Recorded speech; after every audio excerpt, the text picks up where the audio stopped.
Shadyside High's 1988 Prom Queen election, which, now I think about it, wow, they do election campaigns for Prom Queen. Should typically be the popular tangent. Anyway, the contest becomes deadly for Lori, the scrappy underdog, once candidates are being targeted. Oh man, this movie. So the Fear Street trilogy was a breath of fresh air. In a world full of horror, we were graced with this kind of original concept of a trilogy all being released one after the other in a 1 week intervals, all kind of taking place in the same continuity, in the same story, but each one with a different unique take on the genre, right? We had the initial like Scream horror parody, then we had the Jason inspired, I think it's what, Camp Nightfall? No. Nightgale? No, that's not the right word. Nightwing. Camp Nightwing. I remember the DC superhero. Camp Nightwing. And then we had like the Witch inspired, third film. All kind of wrapped up into one real massive film that you could theoretically watch in one big go. It was a very nice change of pace. Netflix got a lot of praise for this. So, obviously people were happy when they announced they were going to continue to make Fear Street films off the property. So expectations were on when it was announced that there would be a next film in the genre, in the series, called Fear Street Prom Queen. And this movie, to be honest, is a bit of a disappointment.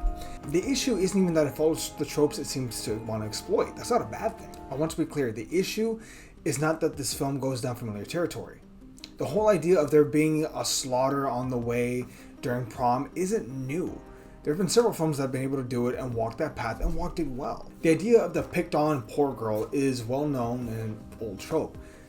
But it's a bit odd that it's happening in Shadyside, the crap town, and that the bully and the protagonist live right across from each other. It rings a little hollow, like a bully for bully's sake, even though, again, she's not, like, they're not that different. I don't know.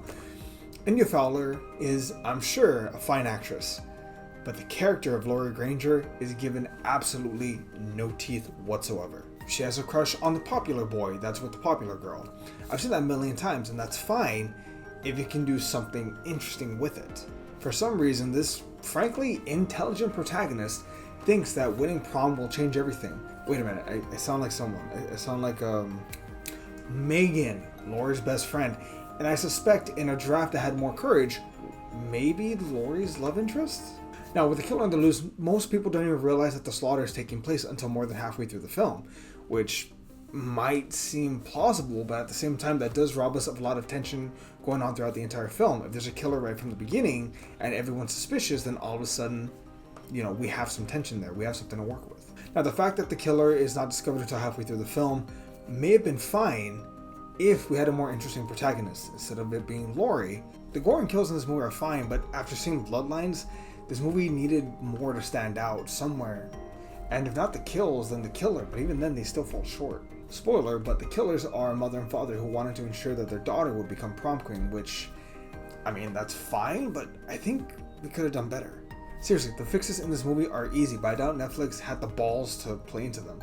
So, in order, one, keep the timetable the same, 2 days right before prom. However, instead of a wolf pack, a stoner, and an outcast, keep it to only 4 people. Tiffany the popular one, Crystal the dealer, Laurie the reject, and Ellen the slutty one. Because if we're going to embrace tropes, we might as well empower them. Now let's have it be the 20-year anniversary of the Shadyside prom fire that killed 3 of the 4 participants. So technically Ellen's mom won, but she never picked up her crown. Ellen will be a supporting character, as will Laurie and the others, because this film will take place from Megan's perspective. She doesn't have a horse in the race, but she is a kick-ass horror fan that is actually gay and has feelings for her best friend, Laurie. Laurie, however, has eyes for Megan's boyfriend, who ends up being an asshole that Laurie rejects. Someone does try to kill Tiffany, but she's able to get away. Later on that day, there's an attempt on Laurie, but Megan manages to save her. They deduce that the prom queen candidates are all being targeted. So, for a majority of the film, they have to have each other's back on prom night.